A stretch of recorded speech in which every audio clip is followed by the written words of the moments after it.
오늘 아침 우리에게 주시는 하나님의 말씀을 봉독하겠습니다. 신약 성경 마태복음 13장 44절로 46절 말씀 드리겠습니다. 신약 성경 22면입니다. 신약 성경 22면 마태복음 13장 44절부터 봉독하게 됩니다. 이 계시의 말씀을 봉독할 때에 다 함께 하나님의 음성을 들으실 수 있기를 바랍니다.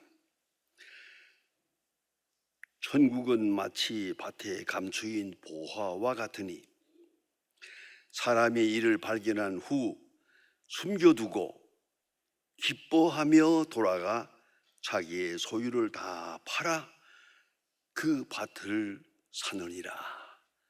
또 천국은 마치 좋은 진주를 구하는 사람 같으니 지극히 값진 진주 하나를 발견하고 가서 자기의 소유를 다 팔아 그 진주를 사느니라.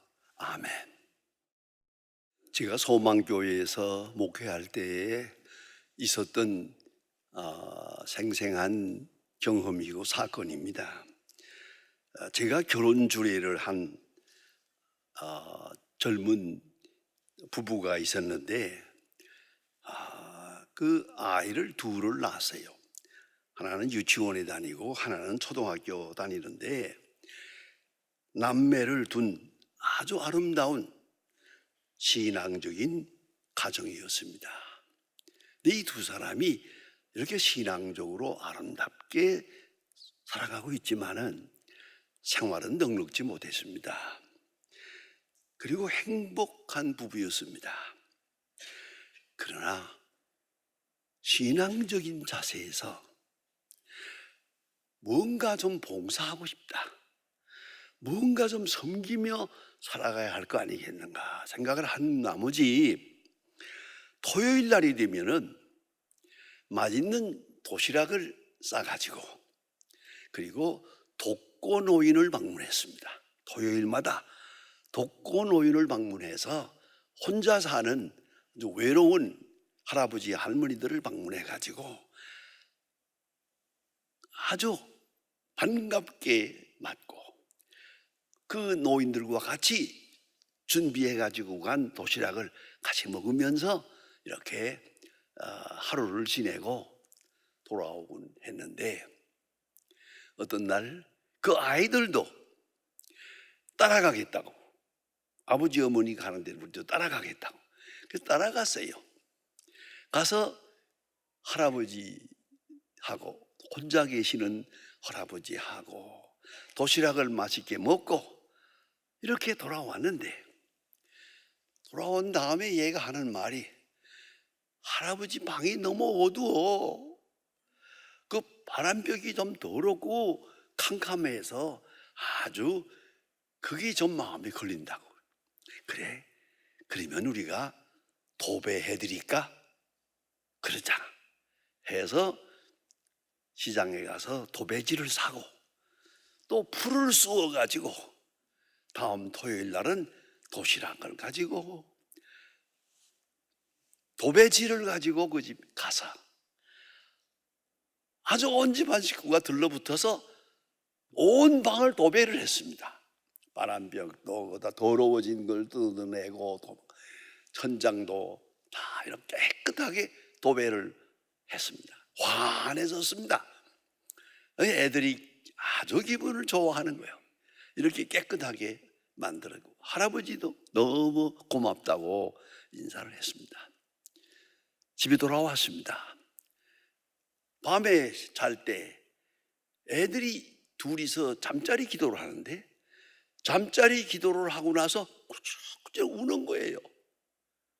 깜짝 놀라가지고 엄마가 너 왜 우냐? 엄마, 우리는 너무 행복해서 울어요. 우리는 너무 행복해요. 라고 말하더랍니다. 여러분, 우리 행복이 어디에 있습니까? 우리 진정한 아주 거룩한 행복이 어디에 있습니까? 부정을 위한 부정이 있고 긍정을 위한 부정이 있습니다. 여러분, 부정을 위해서 부정, 나쁜 일을 버려야 한다, 잘못된 행동은 끊어야 한다, 나쁜 생각은 잊어야 한다, 자꾸 부정하려고 애를 씁니다. 세상 욕심도 부리지 말아야 하고 교만해지지도 말아야 하고 자꾸 이렇게 부정을 하려고 애를 쓰지만 그게 이루어지질 않습니다. 잘 안 됩니다. 왜 그럴까요? 부정을 위한 부정이니까 그래요. 긍정을 위한 부정이죠. 긍정적 자세에서 바로 서면 부정은 아주 쉽게 자동적으로 이루어지는 겁니다. 여러분, 애들이 장난감을 가지고 노는데 좀 위험한 장난감을 가지고 놀아요. 아무래도 안 되겠어요. 저러면 손을 다칠 것 같아요. 그러면 여러분이 그거 안 돼! 이리네! 강제로 뺏어보세요. 애들은 울기도 하고 아버지 어머니에 대한 사랑을 잃어버리기도 하고 아주 마음 상합니다. 그러나 지혜로운 어머니는 그렇지 않습니다. 애들이 위험한 장난을 하면은 걔들이 좋아하는 것을 딱 내놓고 이거 가져라 그러면 이거 갖기 위해서 저거 버립니다. 그 버리는 거 아주 쉽습니다. 이게 지혜로운 어머니가 하는 일이 아니겠습니까? 경영학의 아버지라고 하는 유명한 피터 드라커라고 있습니다. 그는 그 많은 책, 40권이나 되는 책에서 계속 강조합니다. 과거를 잊으라고, 과거와의 관계를 끊으라고, 과거에 잘 됐다고 교만하지 마라. 그건 끝나는 거다. 과거에 잘못됐다고 괴로워하지 마라. 왜요? 그 속에 지혜가 있으니까. 그 속에 은총이 있으니까. 그런 거로 잘 됐다고 교만하지도 말고 잘못됐다고 애통해하지도 말고 합동하여 선을 이루는 그 역사가 그 속에 있으니까 지난 날에 대해서는 어쨌든 잊어라, 끊으라 아주 강조합니다. 그 모든 책에서 계속 과거와의 단절을 계속 주장을 합니다. 그런데 잊으라도 말하고 끊으라도 버리라, 마지막 책에서는 이렇게 말합니다. 과거를 죽여라 그랬습니다. 내가 가진 과거를 잘 됐든 못 됐든 과거를 깨끗이 끊어, 그래야 미래가 열린다라고 말합니다만은 사실 그것은 이론적으로도 철학적으로도 맞는 얘기인데 실제적으로는 그리 성공적이지를 못합니다. 왜? 긍정에서 부정이 와야지 부정을 부정하기 위해서 백방으로 노력해도 이것은 불가능하다는 것입니다. 오늘 본문의 말씀은 밭에 감추인 보화 비유입니다. 예수님께서 말씀하신 그 소중한 비유 중에 하나입니다. 밭을 가는 사람이 있습니다. 이게 자기 밭이 아닙니다. 남의 밭을 품값을 받고 지금 품팔이 하는 겁니다. 품팔이 하면서 남의 밭을 갈고 있었는데 그런 사건 속에서 경험한 아주 생생한 이야기입니다. 옛날엔 은행이 없었거든요. 은행은 없는데 이 돈이나 보화를 어디다 보관해야 되겠습니까? 그리고 또 질서가 없으니까 그저 수없이 강도가 들락날락합니다. 그리고 와서 그저 도둑놈도 많고 강도도 많고 이 보화를 둘 데가 없잖아요. 그러니까 땅에다 묻어놨어요. 항아리에다 넣어서 땅에다 딱 넣고 덮어놓고, 이건 나만 압니다. 나만 딱 알고 저기 은행이에요. 저기 땅 속에 있는 내 은행이요. 누가 뭐래도 나는 이만한 돈, 이만한 보화가 여기 있다, 그렇게 생각하고 자부심을 가지고 행복하게 살게 되는 것인데 나만 압니다. 그런데 난리가 많고 전쟁이 많고 그래서 피란을 갈 때가 있잖아요. 피란을 가가지고 그만 죽어버리세요. 이 돈은 누구 겁니까? 이거 지금 임자가 없어지는 거죠. 그래야 되면 그게 노다지가 되는 겁니다. 누군가가 발견하면 그건 내 거죠. 이렇게 되는 건데 오늘 본문이 나타난 말씀은 그런 노다지가 이 밭에 있었는데 이 사람은 남의 밭을 알고 있잖아요. 그러니까 노다지를 발견했지만은 이 밭의 주인은 따로 있거든요. 그래서 오늘 본문 말씀은 아주 실감나는 얘기입니다. 이 밭을 사야겠다. 어떻게 해서라도 이 밭을 사야겠다. 이 밭을 사면 밭에 감추인 이 노다지, 이 보화가 내 것이 되는 거거든요. 이걸 알죠. 확실하죠. 그러니까 이 사람은 나가서 본문 성경대로 자기 소유를 다 팔아 샀다. 이 밭만 사면 됩니다. 반드시 사야 합니다. 그래서 자기 소유를 다 팔아서 이 밭을 샀느니라. 간단한 이야기인데 실감나는 얘기 아니겠습니까? 또 사실적인 얘기거든요.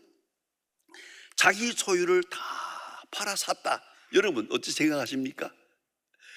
이런 마음으로 자기 집을 다 팔고 땅을 팔고 소유를 팔 때 아까웠겠습니까?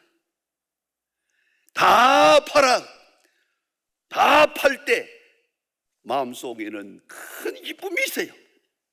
다 팔아도 요것만 사면 된다. 확실하니까. 이것만 사면 나는 부자가 된다. 그런 거로 이 사람은 다 파는 것, 자기를 부정하는 것, 세상을 부족하는 것 조금도 부담스럽지 않았어요. 아주 쉬운 일이었어요. 또 즐거운 일이었어요. 이것이 오늘 본문에 나타난 얘기입니다. 예수님께서 마태복음 16장에 보면 그 베드로의 신앙 고백 뒤에 말씀하시는 바가 있습니다. 나를 따라오려거든, 내 제자가 되려거든, 예수를 믿으려거든 첫째 자기를 부인하고 자기 십자가를 지고 나를 쫓을 것이니라. 세 가지 조건을 들었습니다. 이걸 알아야 합니다. 예수님의 제자가 되려면 반드시 자기를 부인하고 자기 십자가를 지고 따라야 하는데요, 이것이 어렵거든요. 제가 목회하면서 보니까 우리 교인들 잘 믿으려고 애써요.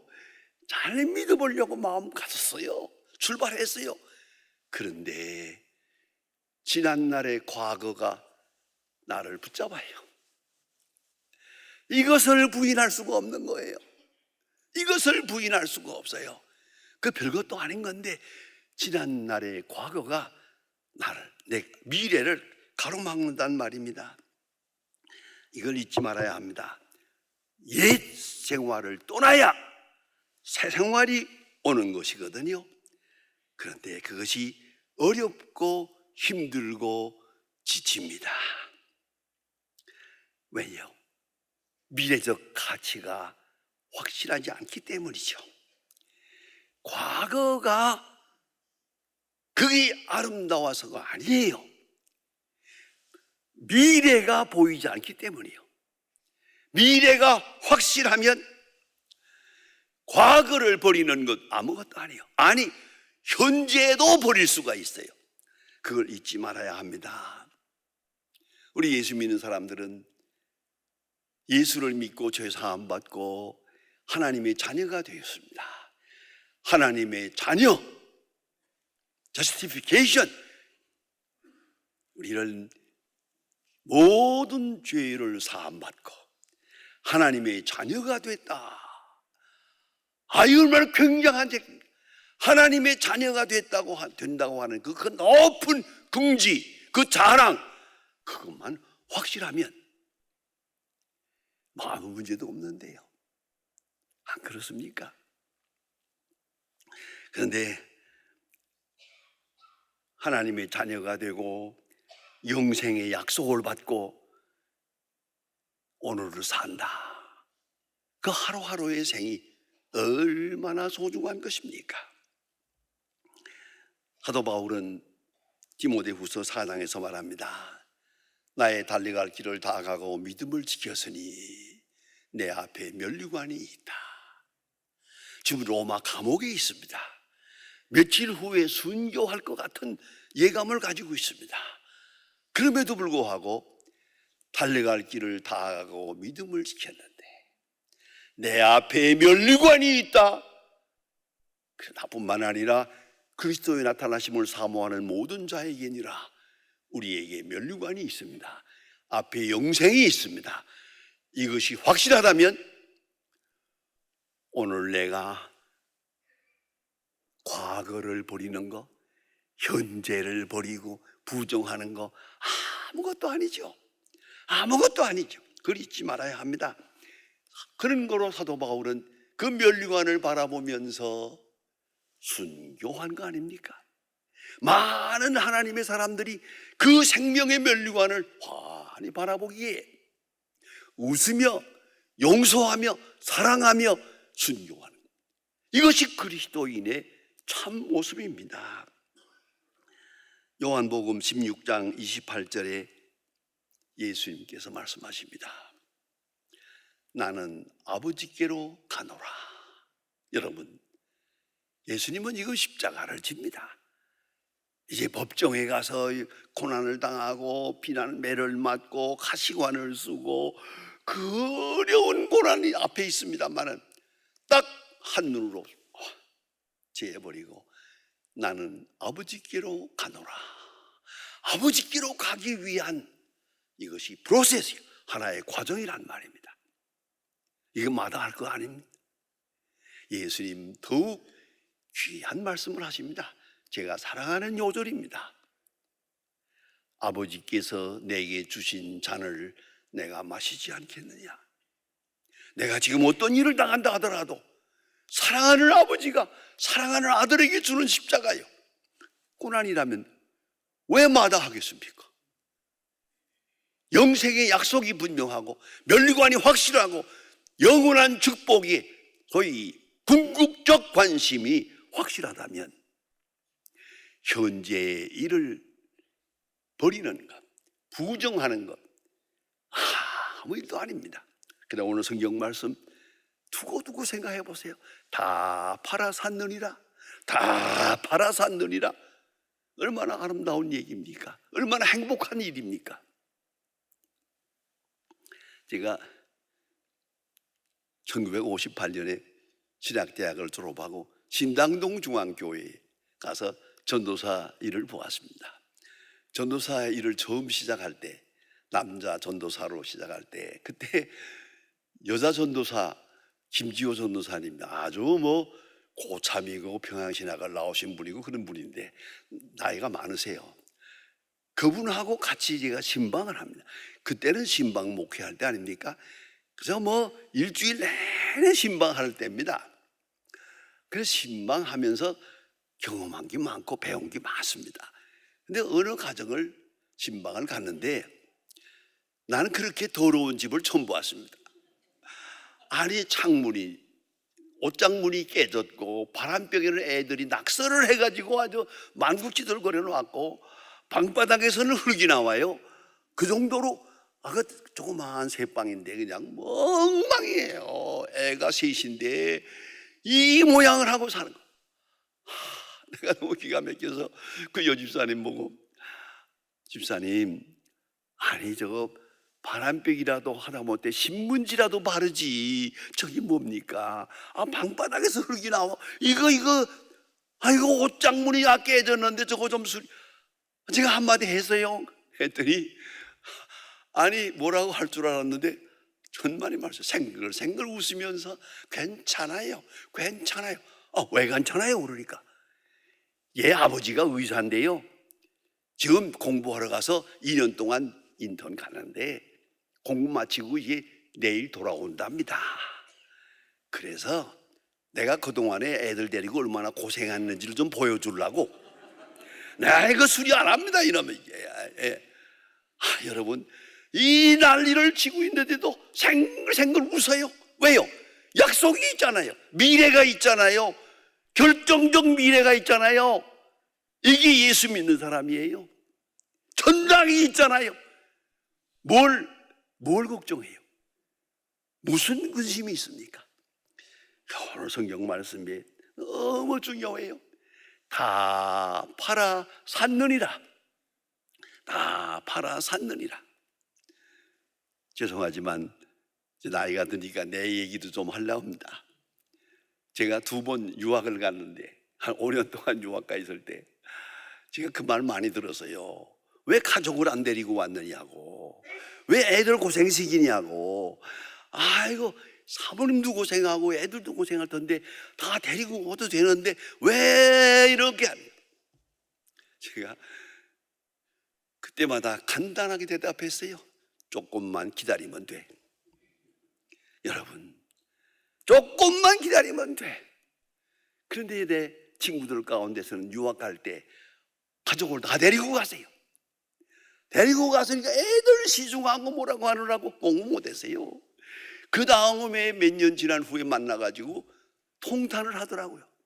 광 목사는 가족 두고 혼자 와가지고 공부하면서 이렇게 했지만은 나는 애들 데리고 와가지고 저 사모가 부인이 그냥 잔소리를 하고 뭐라 고 그 시중하고 하다 보니까 아무 일도 못했다. 이것도 안 되고 저것도 안 되고. 여러분, 이거 확실합니다. 소망이 확실하면 과거를 버리는 건 어려운 일이 아닙니다. 미래에 대한 약속이 분명하다면 오늘을 극복하는 건 쉬운 일입니다. 그걸 마다할 건 없습니다. 그래서 유명한 베드로 사도의 고백이 있습니다. 영생의 말씀이 주께 있음에 내가 누게로 가오리까?